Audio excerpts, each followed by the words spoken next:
হিংসা এমন একটা আগুন যা অন্যকে পোড়ানোর আগে নিজেকে পুড়িয়ে ছাই করে দেয়। হিংসুক ব্যক্তি পৃথিবীর সব কিছু পেলেও সে কিন্তু জীবনে কখনোই শান্তি পায় না। আসসালামু আলাইকুম, কেমন আছেন সবাই? আশা করি আল্লাহ পাকের অশেষ রহমতে ভালো আছেন। আলহামদুলিল্লাহ, আমরাও ভালো আছি। কাছে দূরে যে যেখান থেকে আমার আজকের ভিডিওটি দেখা শুরু করেছেন, প্লিজ একটা লাইক দিয়ে কন্টিনিউ করবেন। আর চাইলে সাবস্ক্রাইব করে আমার ছোট্ট চ্যানেলটির পাশেই থাকতে পারেন। আজকের ভিডিওটিও কিন্তু আমি সকাল থেকেই শুরু করেছি। সকালবেলা লাল শাক ভাজি আর পেঁয়াজের কালি ভাজি করে নিয়েছি। সকালের নাস্তা শেষ করে আমি চুলাতে ডিম সিদ্ধ বসাই দিয়ে কিন্তু আমার বাসাটা গুছিয়ে নিয়েছি। দুপুরবেলা ডিম দিয়ে ডাউল রান্না করব, এজন্য ডিমটা সিদ্ধ বসাই দিয়ে তারপরে কিন্তু আমি আমার রুমগুলো গুছাতে এসেছি। প্রতিদিনই কিন্তু এই ক্লিনিংয়ের কাজগুলো করা লাগে। প্রতিদিন যদি পরিষ্কার পরিচ্ছন্ন রাখি, সব কিছু এভাবে গুছিয়ে রাখি, তাহলে কিন্তু খুব বেশি প্রেশার পড়ে না।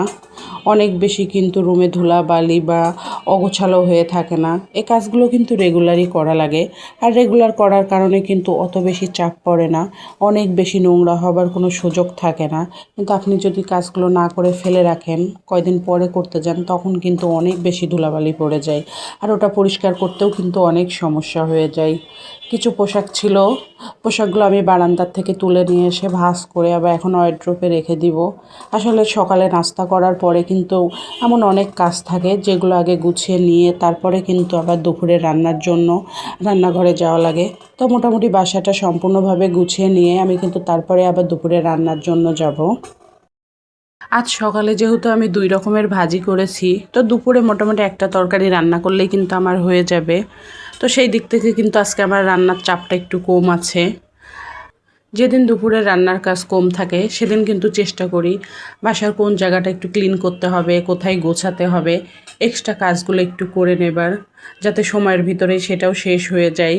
কিন্তু রান্না যদি দুপুরে বেশি থাকে তখন কিন্তু অতিরিক্ত কাজ করতে গেলে আপনি সময়ের ভিতরে রান্না শেষ করতে পারবেন না।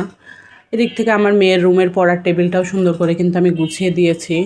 ওই স্কুলে ছিল, তো এখন মোটামুটি ওর তার সময় হয় না। স্কুল ব্যাচ সব শুরু হয়ে গিয়েছে, তা আমাকেই প্রতিদিন ওর টেবিলটাকে পরিষ্কার করে রাখতে হয়। প্রচণ্ড ধুলা পড়ে, আর প্রতিদিন যদি এই ধুলা পরিষ্কার না করা হয় তাহলে কিন্তু একেবারে অবস্থা খারাপ হয়ে যায়। পড়ার টেবিলটা যেহেতু জানালার সাথে রাখা, আর জানালা তো খোলা থাকে, এই কারণে কিন্তু অনেক বেশি ধুলাবালি আসে, যার কারণে টেবিলে অনেক বেশি ধুলাবালি পড়ে। আর রেগুলার পরিষ্কার না করলে এটা দেখতেও অনেক খারাপ লাগে। তো আমার পুরো বাসাটা কিন্তু সুন্দর করে পরিপাটি করে গুছিয়ে নিয়েছি। আর এখন ডিমগুলো সিদ্ধ হয়ে যাওয়ার পর ওর খোসা ছাড়িয়ে একটু মাখিয়ে রাখছি। আমি এখন দুপুরে রান্না করে নিব। আপনি যখন নিজের সংসার, স্বামী, সন্তান নিয়ে সবসময় চিন্তাভাবনা করবেন কিভাবে নিজের সংসারটাকে আরও ভালো মতো গুছিয়ে রাখা যায়, ভালো রাখা যায়, তখন দেখবেন অনেকটা মানসিক শান্তিতেই থাকবেন। কিন্তু যখনই আপনি অন্যকে নিয়ে ভাববেন, অন্যকে হিংসা করবেন, অন্যের জিনিস, অন্যের স্বামী, সন্তান, সংসার নিয়ে আপনি চিন্তা করবেন, তখনই কিন্তু আপনি সব সময় একটা মানসিক কষ্টে থাকবেন। অন্যের সঙ্গে তুলনা করতে করতে কিন্তু আপনার অর্ধেক জীবনটাই শেষ হয়ে যাবে। আল্লাহ তাআলা আমাদেরকে যা দিয়েছে আমরা তাতেই সুখী থাকি। অন্যদেরকেও যা দিয়েছে সেটাতেও আমরা শুকরিয়া আদায় করি যে আল্লাহ সবাইকে ভালো রাখুক। আমরা মেয়েরা কিন্তু অন্য মেয়েদের শাড়ি, গহনা এগুলো দেখে কিন্তু অনেকটা জেলাসি ফিল করি। কিন্তু এটা করা কিন্তু একদমই ঠিক না। যদি কারো কোনো জিনিস ভালো হয়ে থাকে, ভালো লাগে, তো তাকে অ্যাপ্রিসিয়েট করা উচিত যে হ্যাঁ, আপনার শাড়িটা বা আপনার গহনা অনেক সুন্দর হয়েছে।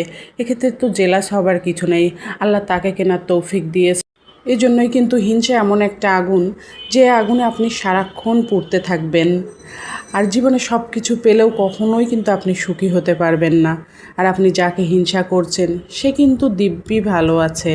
আপনি তখনই তাকে হিংসা করেন যখন আপনি ভাবেন যে সে আপনার চেয়ে ভালো, আপনার চেয়ে ভালো পজিশনে আছে। আল্লাহ তাআলা পৃথিবীতে ধনী, মধ্যবিত্ত, নিম্নবিত্ত সব শ্রেণীর মানুষ দিয়েই কিন্তু সৃষ্টি করেছেন। প্রত্যেক শ্রেণীর মানুষই কিন্তু প্রত্যেক শ্রেণীর মানুষের জন্য প্রয়োজন। এজন্য কিন্তু অপরকে হিংসা করা নাই। আল্লাহ তাআলা আপনাকে যা দিয়েছেন আপনি সেটাতেই সন্তুষ্টি থাকুন, শুকরিয়া আদায় করুন। দেখবেন আল্লাহ তাআলা আপনার রিজিক আরও বাড়িয়ে দিয়েছে, আপনাকে উত্তম কিছু দান করছেন, এত বেশি দিচ্ছেন যেটা আপনি হয়তো কল্পনাও করতে পারেননি।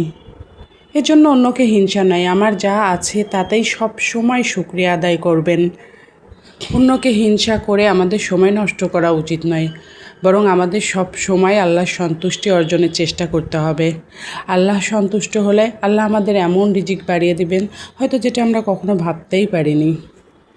আমার কিন্তু দুপুরের রান্না শেষ, আর আজকের ব্লগটি এ পর্যন্তই। দেখা হবে নতুন ব্লগে।